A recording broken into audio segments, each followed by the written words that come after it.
Hello বন্ধুরা, আজকে আমি যাচ্ছি গোয়া। अच्छा।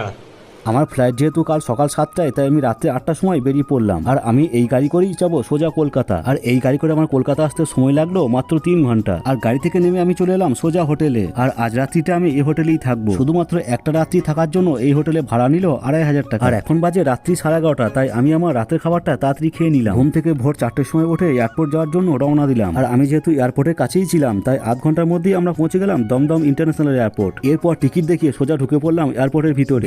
ঢুকে আমি আমার বোর্ডিং পাসটা নিয়ে নিলাম। আর হোটেল থেকে আমাদের টিফিন দেওয়া হয়েছিল। আর এখন যেহেতু অনেক সময় আছে, তাই আমি আমার টিফিন বের করে খেতে শুরু করলাম। এরপর আমি আমার বোর্ডিং পাস দেখিয়ে সোজা চলে এলাম প্লেনের ভিতরে। আর ভিতরে ঢুকতেই আমাদের এয়ার হোস্টেস স্বাগত জানালো। ভিতরে ঢুকে আমি আমার নিজের জায়গায় বসে পড়লাম। আর সঠিক সময়ে আমাদের প্লেনের চাকা গড়ালো। আর প্লেন থেকে আমাদের কলকাতা শহরকে দারুণ লাগছিল। কলকাতা থেকে গোয়া যেতে আমাদের সময় লাগবে 2 ঘন্টা 20 মিনিট। আর সকাল 9:30টায় আমাদের প্লেন এসে পৌঁছালো গোয়া ইন্টারন্যাশনাল এয়ারপোর্টে। আর এখন আমি লাগেজ নিয়ে হোটেলে যাই, আর তোমরা আমাকে ফলো করো।